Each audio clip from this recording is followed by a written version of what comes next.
Y hola chicos y chicas, bienvenidos a un nuevo vídeo para mi canal y hoy estoy en otro vídeo con historias del mundo donde voy a seguir hablando y voy a seguir haciendo esta serie sobre imperios que fueron anteriores al siglo XX.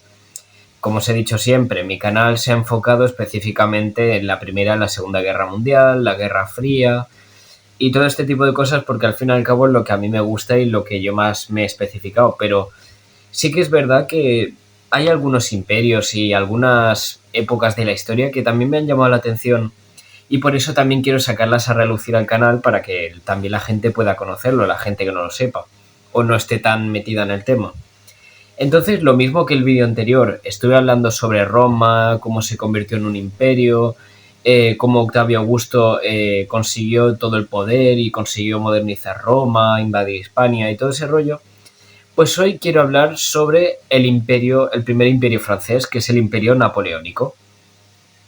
Primero daré un contexto sobre quién es Napoleón, hablaré también un poco sobre cuándo se convierte en el emperador, también explicaré un poco las guerras napoleónicas, un poco con las batallas más importantes así por encima, para que sepáis cómo de esto y tal, y al final hasta que Francia es derrotada, Napoleón es derrotado y termina muriendo en 1821 en la isla de Santa Elena. Entonces, primero vamos a empezar hablando sobre quién es Napoleón Bonaparte.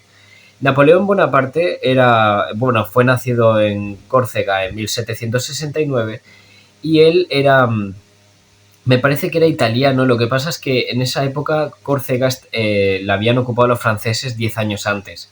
Entonces, él técnicamente era francés. Era hijo de un abogado y entonces él, pues poco a poco fue escalando en lo que es los rangos militares y que, bueno, gracias a su talento, su intelecto y su capacidad para dirigir estrategias. Siempre se ha dicho que él era un genio y era un estratega militar. Entonces, hizo varias campañas, como por ejemplo en Egipto, donde derrotó a los egipcios, y luego, después de esa campaña que recibió mucho reconocimiento, fue en 1799, después de la Revolución Francesa, donde ya sabemos que en la Revolución Francesa se mataron a los reyes y se acabó con la monarquía absolutista. Napoleón volvió de las campañas militares y en 1799 da un golpe de estado, toma el poder y convierte a la República Francesa en el Imperio francés. Entonces, ya siendo un imperio, él impone lo que es el Código Napoleónico, que son una serie de leyes para ir expandiendo sobre todo las ideas revolucionarias que están en contra de las monarquías absolutistas y de las dictaduras. ¿Cuál es el problema? Que si os hacéis un mapa mental de Europa, Francia era el único país donde habían tenido pelotas de echar al rey. Tanto en Inglaterra como en España, como en Rusia, como en Prusia, que Prusia no es Rusia, Prusia era lo que era la antigua Alemania, coño, la antigua Alemania. Y Italia también, o lo que era la Italia ahí, que eran un batiburrillo de cosas raras, pues eran todos reinos absolutistas. Entonces, eso lo que hizo es que Napoleón se ganara muchísimos enemigos. Y así es como se desencadena. Entonces, empieza las guerras napoleónicas y empieza con la primera derrota de Napoleón en la batalla de Trafalgar contra los ingleses en mar. Es decir, esa derrota consigue que los ingleses tengan el dominio marítimo de Europa, como lo han tenido siempre.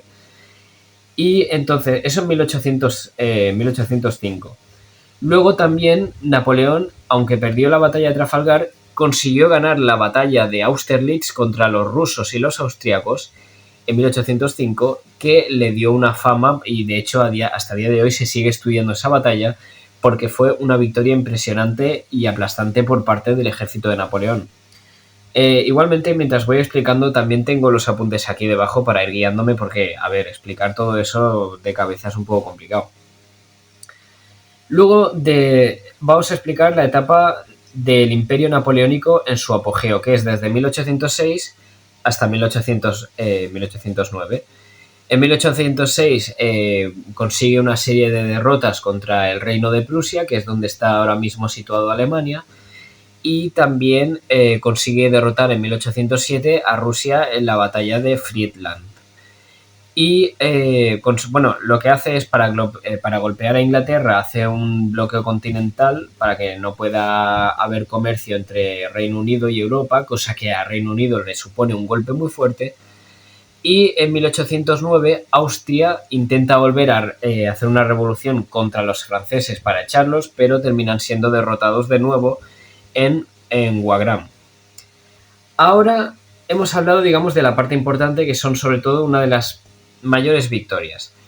Esta parte es importante porque nos involucra sobre todo a España. En 1808 Napoleón invade España y entonces pone a su hermano de rey de España. ¿Cuál es el problema? Que también España en aquel momento tenía problemas con sus colonias y, bueno, sus colonias no, con sus provincias en América, porque nunca fueron colonias, fueron provincias. Y entonces, claro, si tenías a los de Sudamérica haciendo revoluciones en contra de los españoles y no podías mandar al ejército porque aquí tenías literalmente España ocupada por franceses, es algo que a los españoles, o al menos al Imperio Español, le jodió muchísimo. Pero lo bueno es que el pueblo español se levantó y junto al general Wellington, el duque de Wellington, que era inglés, consiguieron expulsar a los franceses de España. Y entonces, bueno, eso fue también una de las mayores derrotas que tuvieron.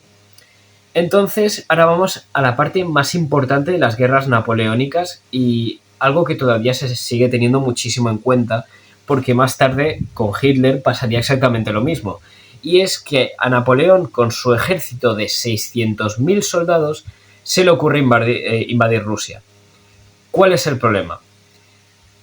Que Rusia es un país así de grande, con unas temperaturas horrorosas, y si tú no estás preparado para una guerra con Rusia, es la muerte segura. Porque el clima no te acompaña. Encima son muchos kilómetros, hay muchísimos kilómetros hasta Moscú. Y si encima los rusos usan la táctica de tierra quemada, que ahora voy a explicar qué es, prácticamente estás derrotado. Y eso es lo que le pasó a Napoleón y lo que a posteriori le pasó a Hitler. Entonces, ¿qué es lo que pasó? En 1812, Napoleón, con su ejército, decidió envalentonarse. Claro, habían derrotado, aunque habían sido derrotados por los españoles y los ingleses, ellos decían, bueno, hemos derrotado a Rusia, hemos derrotado a Austria, hemos derrotado a Prusia. Encima, aunque nos hayan echado ahora, nosotros hemos derrotado a los españoles y los hemos ocupado. Le hemos hecho un bloqueo a los ingleses. Claro, Napoleón estaba con el ego, que es que yo aquí puedo hacer lo que yo quiera. ¿Cuál es el problema? Que tiene los cojones de meterse en Rusia. Entonces los rusos usan la táctica de tierra quemada. Mientras van luchando cara a cara con los franceses imaginaos que esta mano son los franceses y esta mano son los rusos. Los franceses van adelantando, van avanzando en el frente. ¿Cuál es el problema? Que los rusos, cuando los franceses iban a tomar un pueblo o una ciudad, lo quemaban todo para que los franceses no pudieran disfrutar de los recursos. Por ejemplo, vamos a decir que toman una ciudad que se llama Rostov, la ciudad de Rostov, que no sé si existía en aquel entonces. Y en Rostov había mucha comida. Pues cuando los rusos veían que los franceses les iban a tomar Rostov, decían, quemarlo todo y a tomar por culo. Y cuando llegaban, pues no se encontraban nada porque lo habían quemado todo. Y entonces, claro, los recursos se iban gastando. Y antes, sobre todo en la época de Napoleón, todo se llevaba a caballo. No habían ni coches blindados, ni aviones, ni nada. Es que no había nada. Olvidaros de la tecnología.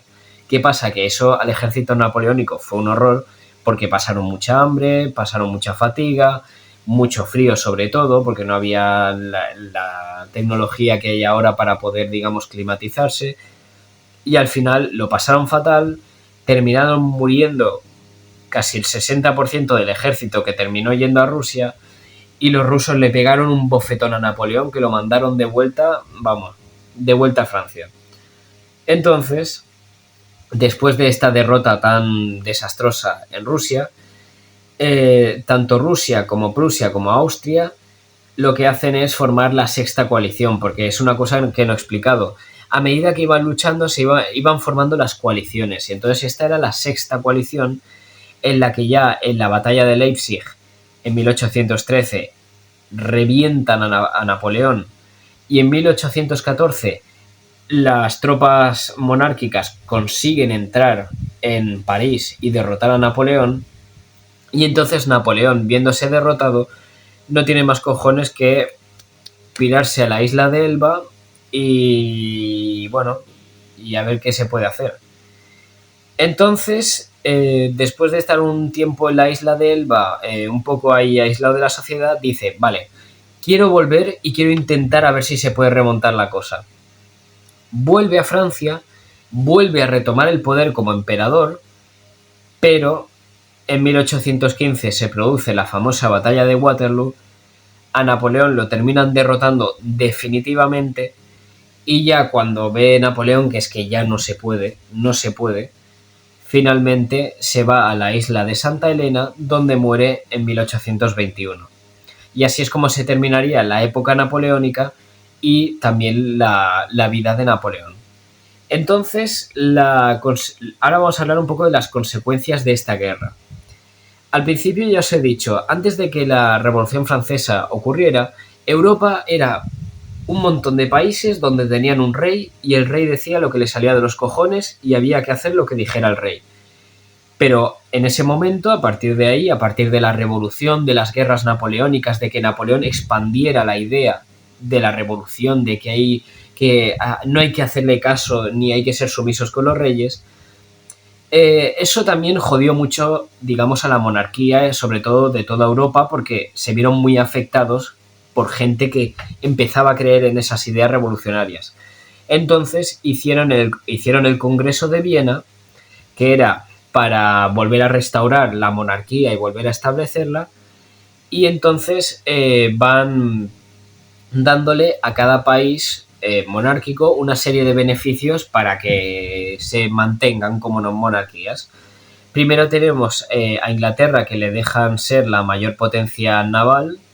A Alemania y a Italia también es verdad que le dan una serie de privilegios, y ya esos dos países, tanto Italia como Alemania, empiezan a gestar una serie de nacionalismos que en un futuro acabaría en la unificación alemana y en la unificación italiana, que luego acabaría en la Primera Guerra Mundial, Segunda Guerra Mundial, etc.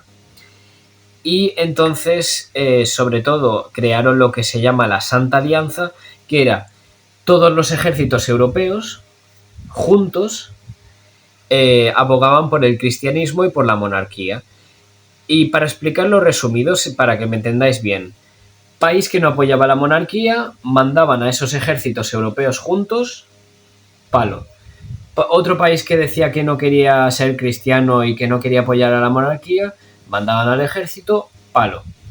Y eso era la idea, simplemente reprimir e intentar a ver si podían machacar las ideas revolucionarias. Y bueno, espero que os haya gustado el vídeo, nos vemos en la próxima, darle like, suscribiros y nos vemos. Adiós.